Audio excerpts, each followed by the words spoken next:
Olá, meus amigos, meus irmãos, sejam todos bem-vindos ao Evangelho no Lar, promovido pelo Grupo Espírita Garimpeiros da Luz, aqui em Natal, Rio Grande do Norte. É sempre uma alegria renovada voltarmos para o nosso encontro, o encontro da família com Jesus, esse momento tão significativo para todos nós. Dedicarmos um dia, um horário para nos reunirmos com a família, para recebermos o Cristo. É como se ele chegasse, entrasse e sentasse conosco para o estudo, para as reflexões.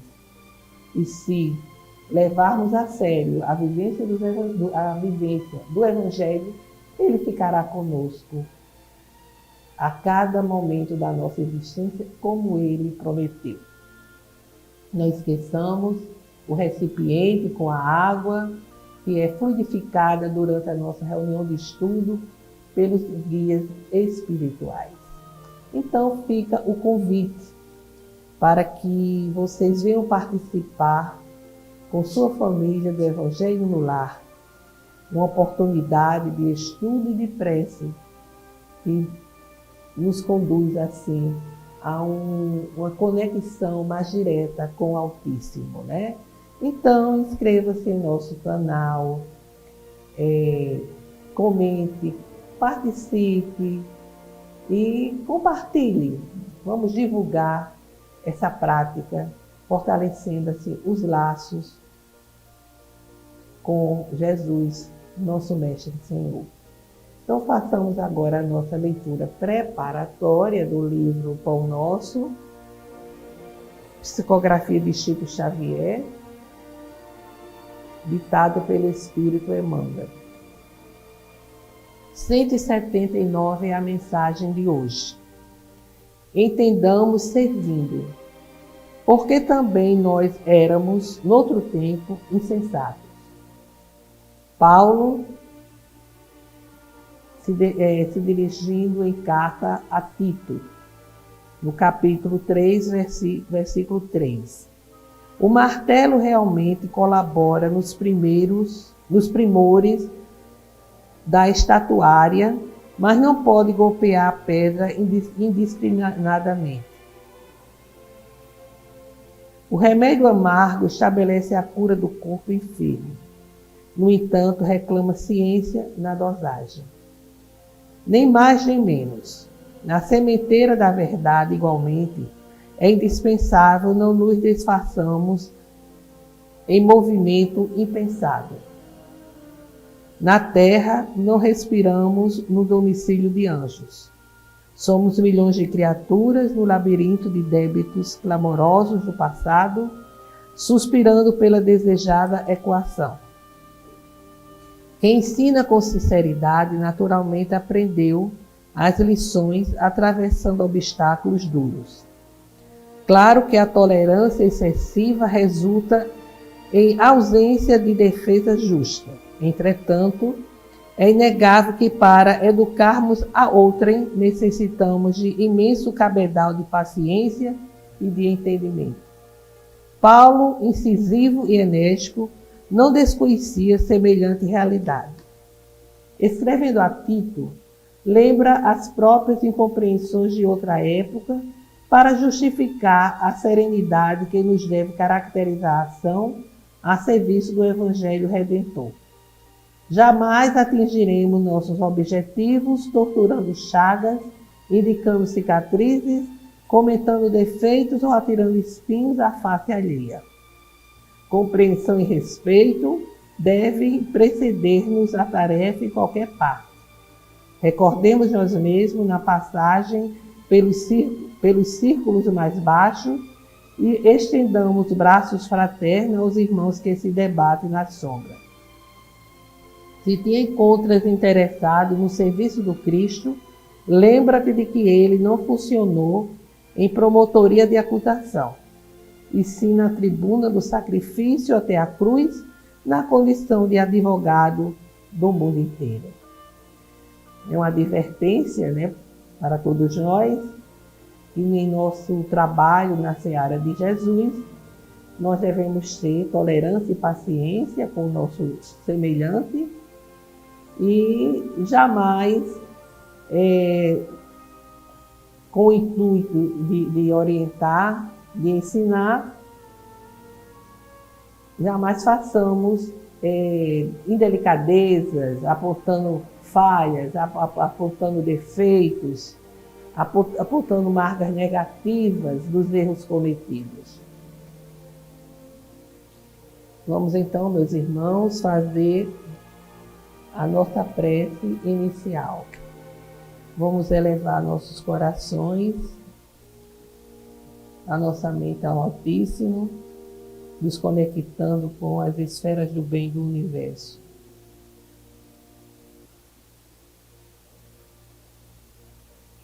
Senhor Jesus, Mestre incondicional de nossas vidas, estendei vossas mãos compassivas sobre nós, nesse momento em que vamos realizar o estudo do vosso Evangelho, permitindo que os guias espirituais nos ajudem a compreender vossos ensinamentos, nos fortalecendo, a fim de que venhamos a colocá-los em prática em nossa caminhada terrena.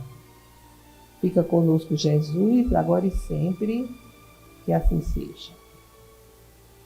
Bem, meus amigos, dando continuidade ao estudo que estamos fazendo do Livro da Esperança, o Livro da Esperança ditado pelo Espírito Emmanuel a Chico Xavier, ele elaborou esse livro, cada capítulo, a partir de uma passagem evangélica. Hoje é capítulo 15.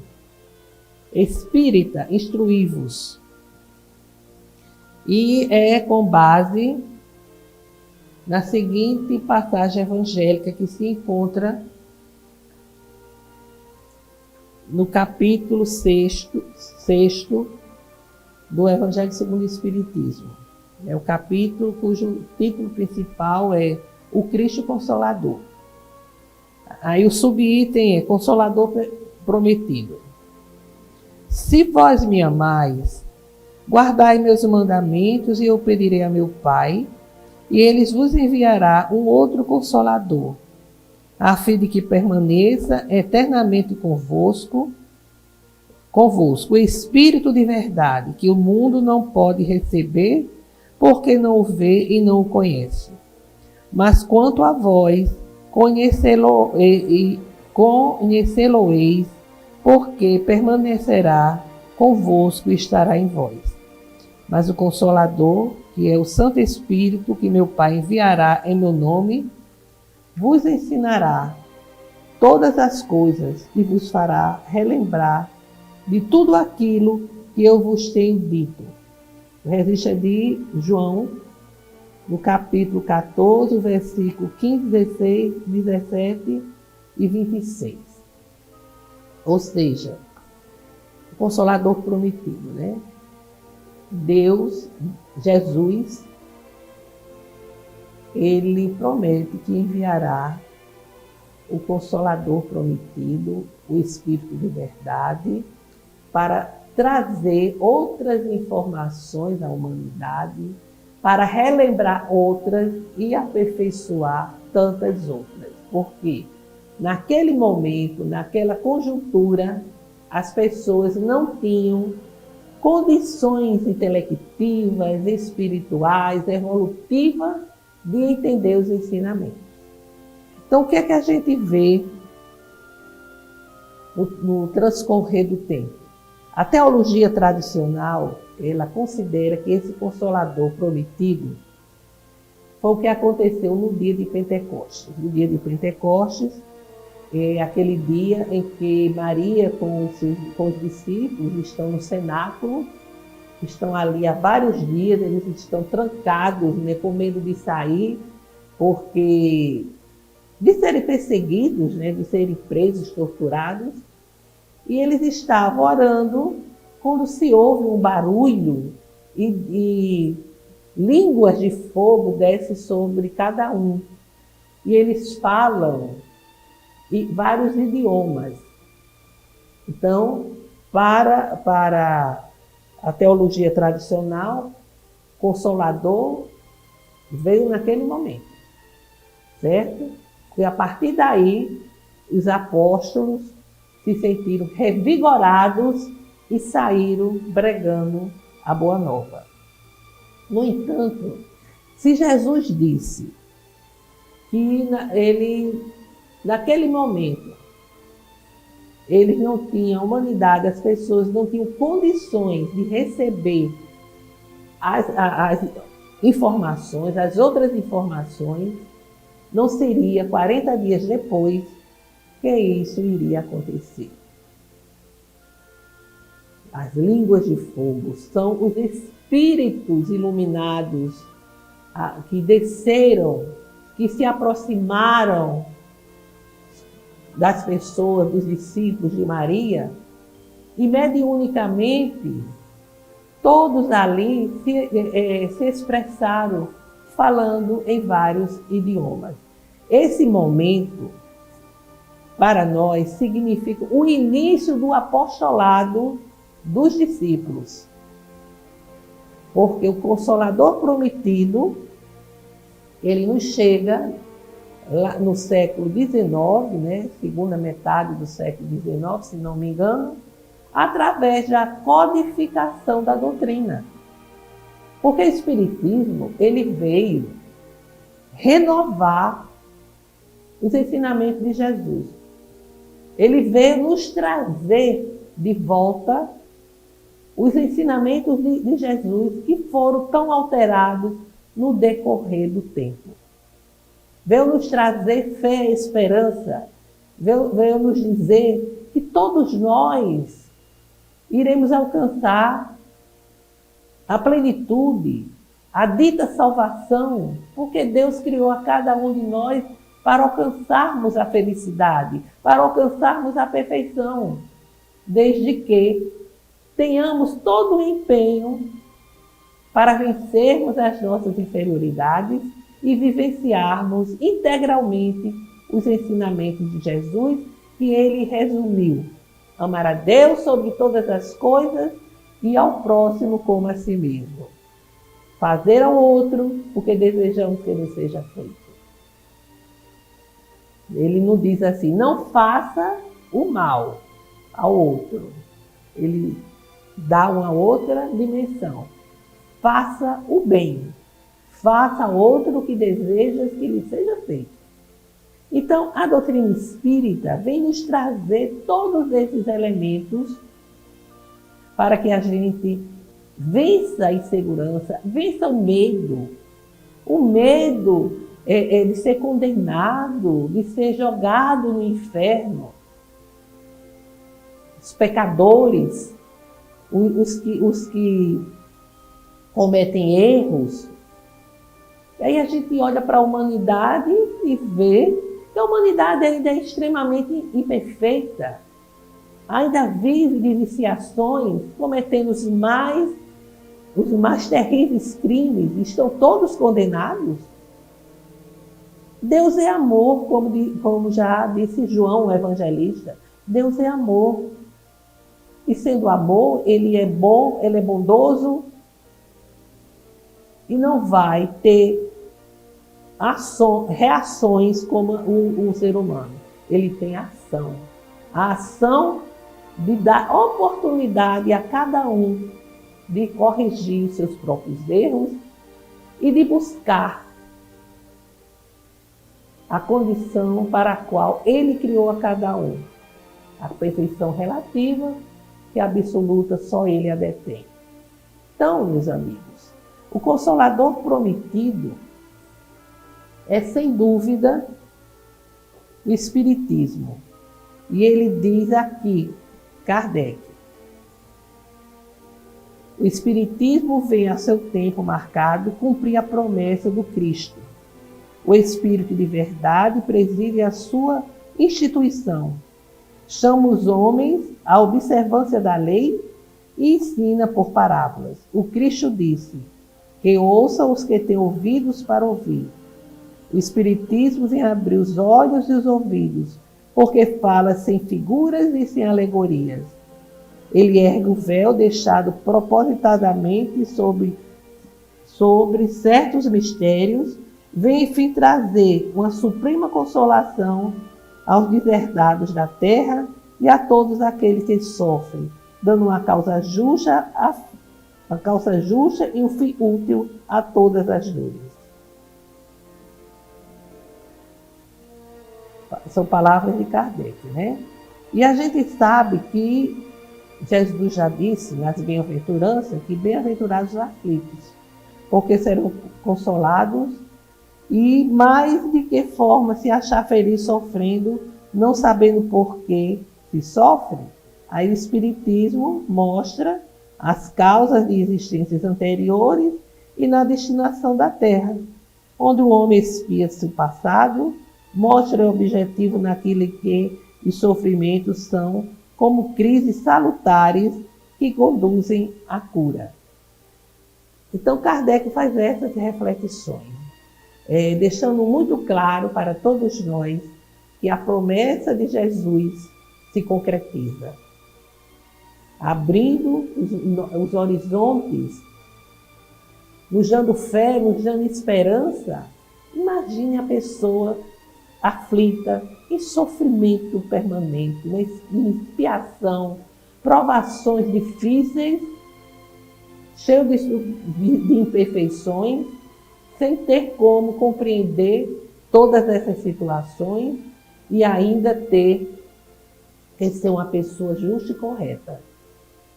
A maioria se revolta e vai pelo caminho negativo, por se complicando cada vez mais. Quando a pessoa, o espírito já é amadurecido, já tem uma visão diferente dessa situação que atravessa. Então, a grande bênção do Espiritismo é essa. Ele é um consolador prometido, é uma doutrina consoladora. E vem nos dizer, toda essa situação difícil vai passar.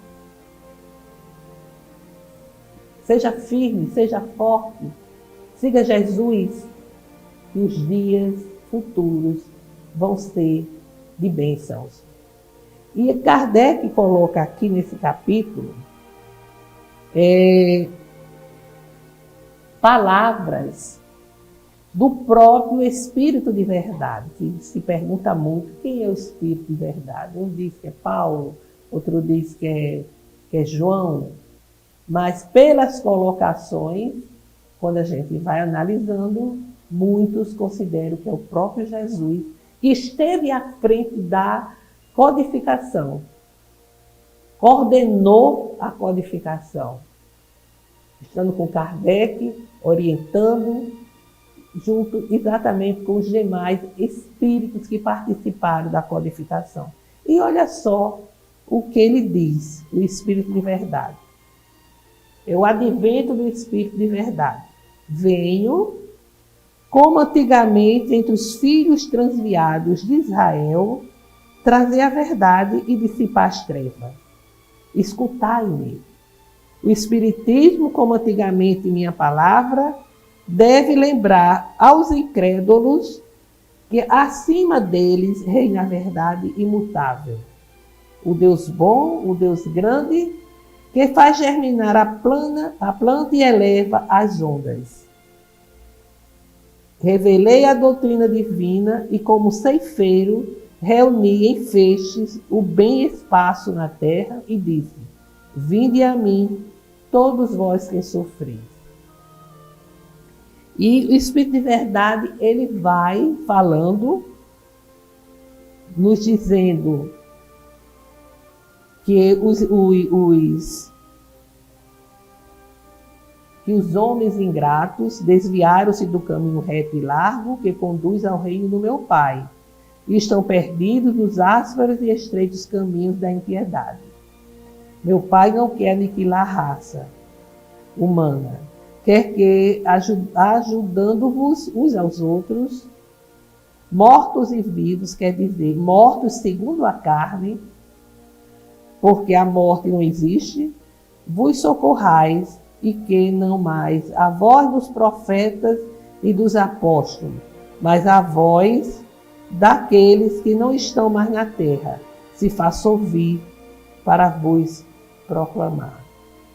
Orai e crede, porque a morte é a ressurreição e a vida é a prova escolhida durante a qual vossas virtudes cultivadas devem crescer e se desenvolver como o cedro. E se dirige aos espíritas. Espíritas, amai-vos, eis o primeiro ensinamento. Instruí-vos, eis o segundo. Todas as verdades se encontram no cristianismo. Os erros que neles se enraizaram são de origem humana. E eis que, além do túmulo, que acreditáveis o nada, vós vos clamam, irmãos, nada perece. Jesus Cristo é o vencedor do mal. Sede os vencedores da impiedade. Isso foi durante a codificação. E o Espírito de Verdade deu essas mensagens, né? Foi em 1860, 1861 e tem uma em 1863, onde ele vai enaltecer o devotamento e a abnegação. Ele coloca como uma prece contínua e encerra um ensinamento profundo.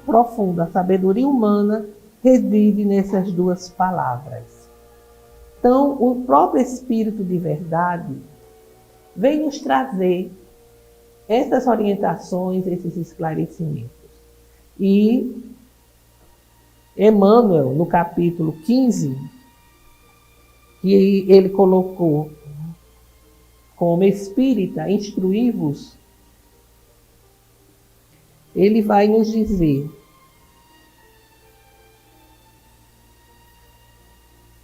gastam-se verbas fabulosas em apetrechos bélicos e raro surge alguém com bastante abnegação para despender algum dinheiro na assistência gratuita aos semelhantes, para que eles pacifiquem o raciocínio conflagrado. Espantemo-nos diante dos desajustamentos juvenil, a desdobrar-se em tragédia de todos os tipos, e pouco realizamos, a fim de que a criança encontre no lar o necessário desenvolvimento com segurança de espírito. Monumentalizamos instituições destinadas à cura dos desequilíbrios mentais e quase nada fazemos por afastar de nós mesmos os vícios do pensamento com que candidatamos ao controle da obsessão. Clamamos contra os desregramentos de muitos, afirmando que a Terra está em vias de desintegração pela ausência de valores morais, e na maioria das circunstâncias somos dos primeiros a exigir lugar na carruagem do excesso, reclamando direitos e privilégios, com absoluto esquecimento de comezinhos deveres que a vida nos preceitua. Combatemos sim o câncer, a poliomielite, a ulceração e a verminose, mas busquemos igualmente extinguir o aborto e a toxicomania, a preguiça e a intemperança, que muitas vezes prepara a delinquência e a enfermidade por crises agudas da ignorância. Para isso, e para que nos disponhamos à conquista da vida vitoriosa, é que o Espírito de Verdade, nos primórdios da codificação kardeciana, nos advertiu claramente: Espírita, instruí-vos. São reflexões do Espírito Emmanuel sobre exatamente as palavras do Espírito de Verdade. Aqui, quando Kardec também analisa a proposta de Jesus, e não é nem proposta, a afirmativa de Jesus de que enviaria o Consolador prometido. E ele enviou. Esse Consolador nos estimula à prática do bem, ao enfrentamento de nós mesmos. Então, meus amigos, grande lição, e façamos agora as nossas vibrações. Vamos emitir pensamento, sentimento de amor, de perdão, de fé, de esperança, criando toda uma onda vibratória que nos envolve e que pode alcançar aos nossos semelhantes.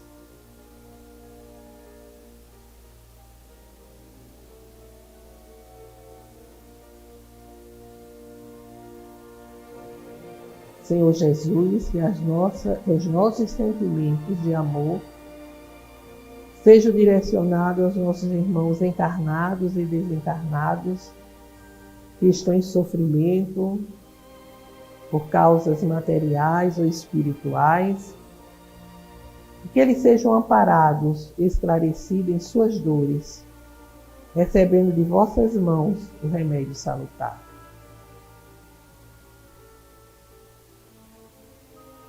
Senhor nosso Deus, aqui estamos, Senhor, a rogar pela paz entre as nações, pela fraternidade entre os povos, pelo fortalecimento da doutrina espírita para que ela permaneça em sintonia com a codificação e com o Evangelho do Cristo. Pelo perdão e concórdia daqueles que não sintonizam conosco, por todos os enfermos que se encontram nos hospitais, nos asilos, nas clínicas, pelas ruas, em seus lares, para que encontrem o lenitivo para suas dores e, se possível, a cura. Por todas as famílias, para que o Evangelho do Cristo chegue aos lares, levando harmonia aos corações. Façamos uma pequena pausa para que cada um apresente as suas rogativas específicas.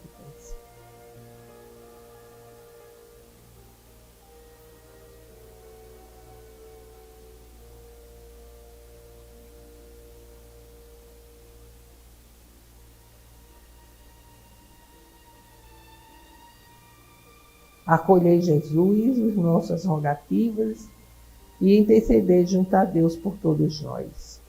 Obrigada pelas lições aprendidas e que a água fluidificada seja um lenitivo para as nossas dores físicas e espirituais. Que assim seja. Pai nosso que estais em toda parte, glorificado seja o vosso nome no louvor de todas as criaturas, vindo a cada um de nós o vosso reino de amor e sabedoria. Seja feita a vossa vontade acima dos nossos desejos, aqui na terra e em todos os ciclos espirituais. O pão do corpo, o pão do Espírito, dai-nos hoje. Perdoai, Senhor, as nossas dívidas, ensinando-nos a perdoar os nossos devedores com esquecimento de todo mal, não permitindo que venhamos a cair nas tentações das nossas próprias inferioridades. Livra-nos, Senhor, de toda maldade, pois vosso é o reino, o poder e a glória para sempre. Que assim seja. Com esta prece, encerramos o Evangelho de hoje, desejando a todos uma semana de paz e saúde. Até breve.